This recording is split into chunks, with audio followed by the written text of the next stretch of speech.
नमस्ते प्यारे बच्चों। आज मैं आपके लिए बहुत ही मज़ेदार कहानी लेकर आई हूँ।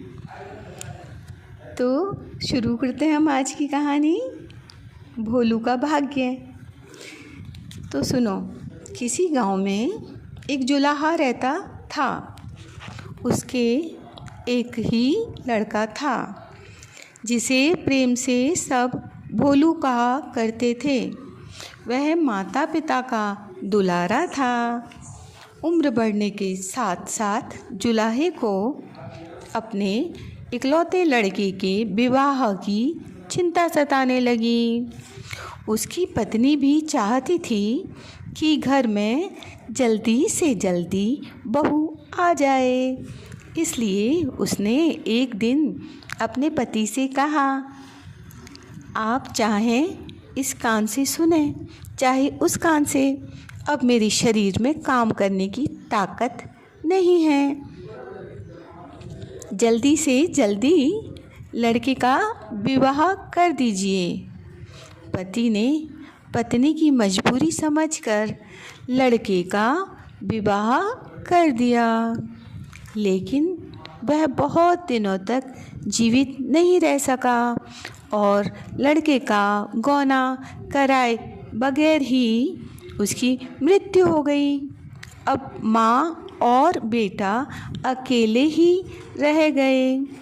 जब भोलू कुछ सयाना हो गया तब उसकी माँ ने कहा कि बेटा, अब तू अपनी बहू को गौना करके ले आ।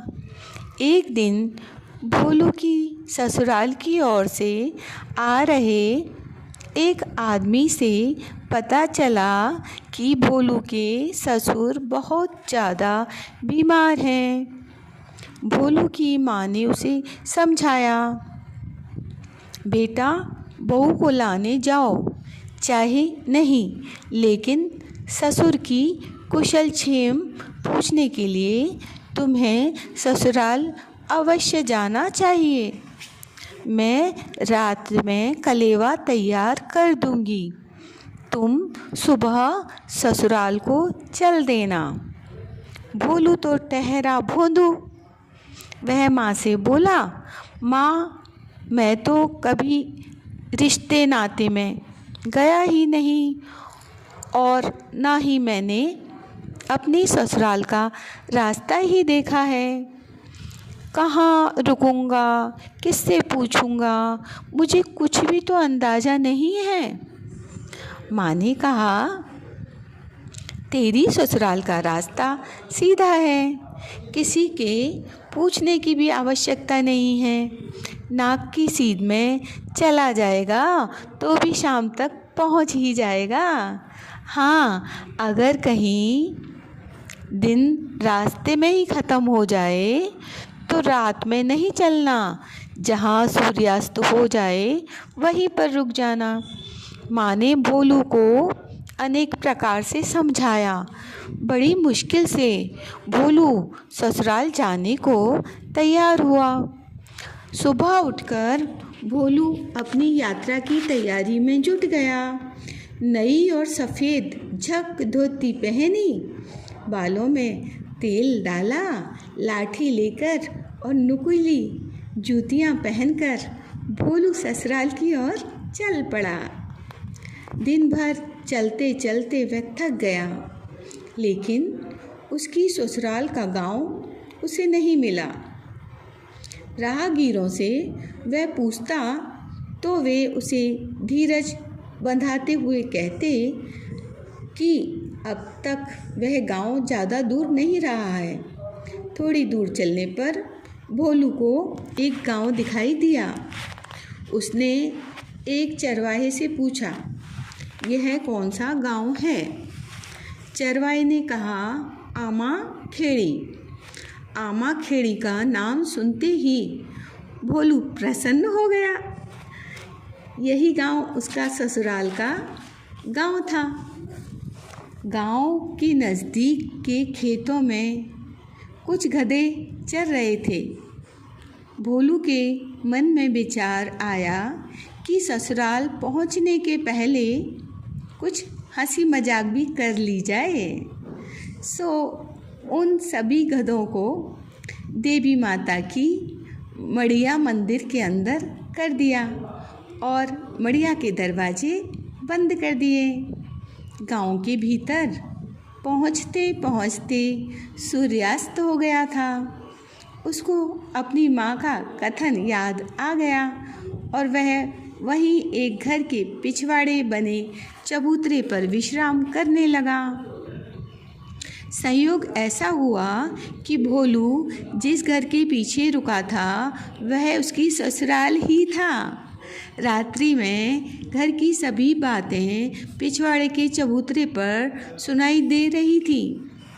लड़की अपनी माँ से पूछ रही थी कि रात के भोजन के उपरांत 2 रोटी और थोड़ी सी भाजी बच गई है, उसे कहाँ रखें? माँ ने कहा कि सूप के नीचे रख दे। इस संवाद को सुनते सुनते भोलू की आँख लग गई।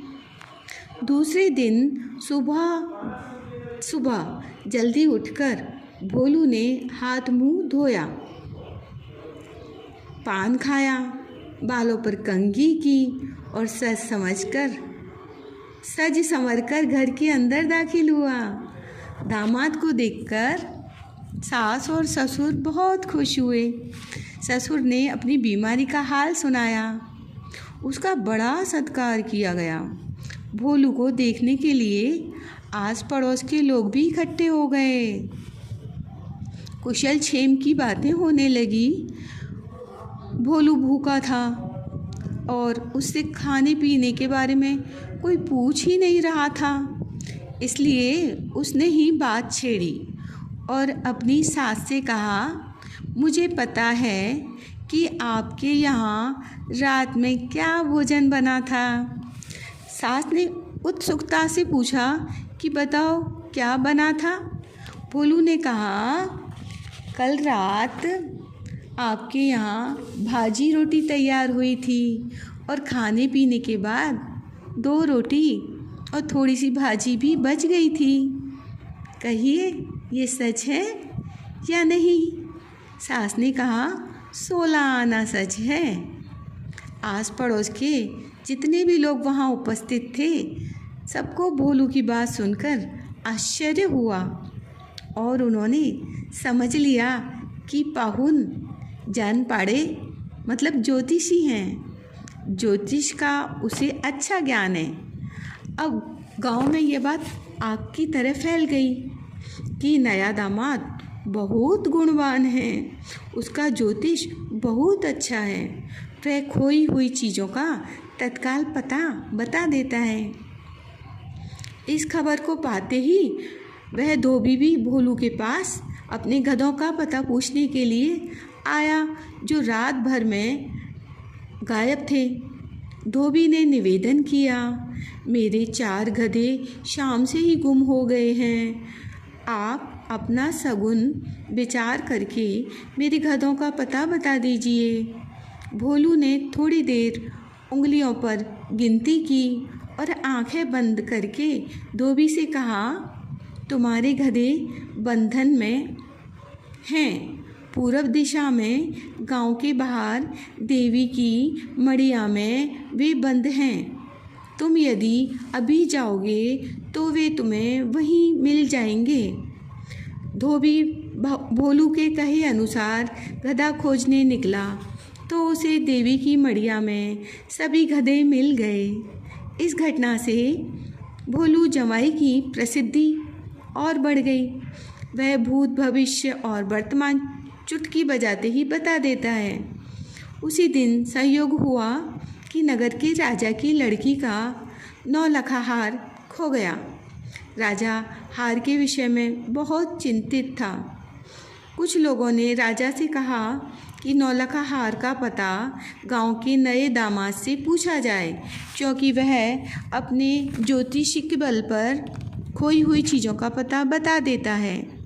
उसने भोलू दामाद को लेने के लिए एक सिपाही भेजा।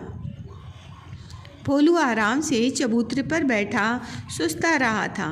सिपाही ने पहुंचते ही उससे कहा, राजा साहब की बेटी का नौलखा हार चोरी चला गया है।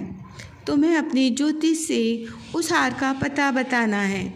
वह घबरा गया, सोचने लगा कि रोटियों और गधों का हाल तो मुझे मालूम था, इसलिए उनको बताने में मुझे किसी प्रकार की कोई परेशानी नहीं हुई, किंतु राजा की बेटी के नौलखा हार का पता मैं कैसे बताऊंगा।